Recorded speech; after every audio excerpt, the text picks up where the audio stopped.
The next question came in via email from Ian Mullhall, #1 supporter in the UK of us. I literally mean that. Like, that dude will support us till the day he dies, I'm convinced. You guys show how important snowboard community and culture is to those who enjoy it.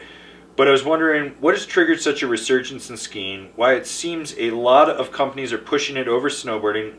And what do you believe that us as individuals, the community, especially the manufacturers of the gear we use and locations we visit, do to show that snowboarding isn't dead and bring us back onto an even playing field, as it were? So, the one thing that I've always noticed is it ebbs and flows. Yeah. And it's usually like a 10 to 14 year range, I think, somewhere in there. Mm-hmm. Realistically, it's probably like 9 to 12 years where you see this resurgence and stuff. But the big thing is skiing rips off from us everything. Yeah. Everything. Mm-hmm. Like, they had their originality is dead. And so they take from us, repackage it, claim it as their own, go out, do it.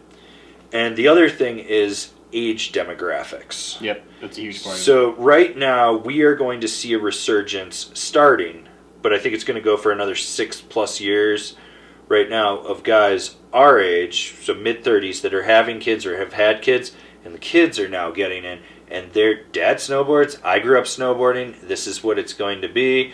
And we're seeing more and more of that. Like, we're still relatively young compared to skiing, because skiing's been around over 100 years. Mm-hmm. So when you look at that comparison of that to us, we've only been around 40 years. You know, we're still at the point where, like, the first generation is still alive for the most part. Yeah, it's still alive and still riding, and so yeah, like, it's having no issues as far as, like, that's concerned. Like, yeah, and so one of the key things, one of the specific things is you asked why skiing, why companies are pushing skiing over snowboarding. To be completely frank, it's margins and money. There is way more money to be made in skis than there is in snowboards. For one, every single time somebody buys a new pair of skis, they have to buy bindings. Yep. Like, and that's one of those things that has always blown my mind, that I've never gotten a good answer out of anybody in the ski industry I've ever talked to about it, as to why we still drill skis. There is no good reason for it other than, by doing so, that means you have to buy bindings every time you buy a pair of skis. So the ski industry is just screwing every one of their customers because they know that they have to spend that extra $250 to $450 on a pair of bindings every time they buy skis. And you can't move them. You can't move bindings between skis. There's no good way to do that. Well, There's been can, but you vague solutions. You have to here plug and them, and it's then, not super. As far as like the permanent move, I'm talking like, you know, us as snowboarders, I can have one pair of bindings. For six sports. Yeah. Well, K2 did some skis with inserts and stuff, and they have played with it. Yeah, there's been some companies that have. But then everyone was in complaining that it was an unnatural flex. Right. And I'm like, because sticking your unflexible ski boot on top of the ski means it's going to flex underfoot for sure, guys. Even skis that are specifically designed without metal get metal in the drill pack. Yeah. In order to have better retention, because you're still drilling your skis. It is 2019. Figure it out. Yeah. So I think that's that part of the question. Yeah. Is that it?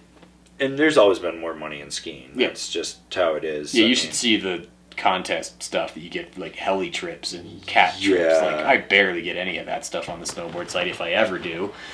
But ski side, it's constant all the time. But here's the thing, like, to go into the cultural side of it and talk about what we can do to promote it. Right now, we're in a little bit of a constriction phase with old media because they refuse to change. Mm-hmm. If you do not adapt, you die, and that is why a lot of them are dying and struggling.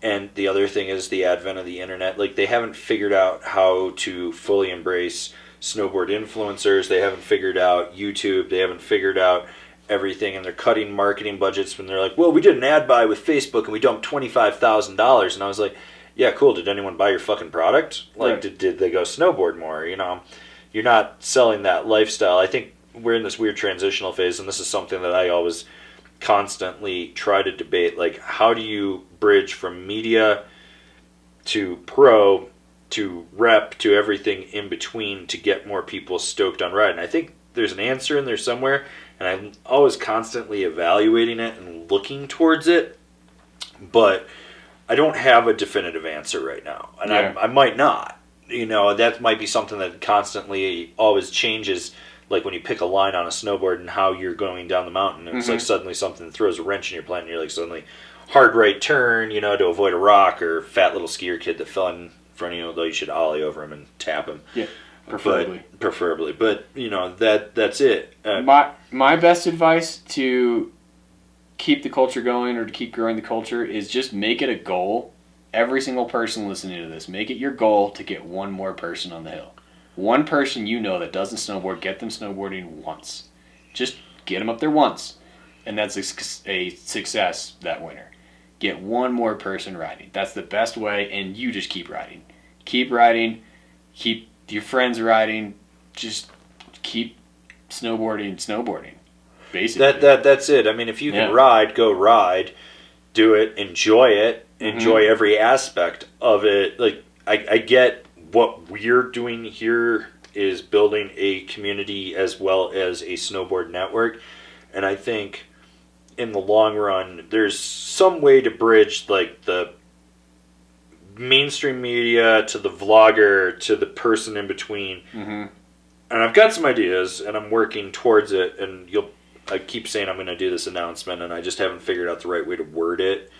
But when I can, like, my goal is to build out something and change it. I think there's been a huge disconnect between mainstream media and the end consumer. Like you saw that with Transworld and stuff, it was like if you were over the age of 24, you were dead to them for marketing, and I was like, you're literally killing the biggest group with the most expendable income, right? That still want and has the time to go and do it. Whereas I've always just been like, well, we're just gonna, this is my focus and this is it, and if it works, it works, and it has for the most part in the last few years.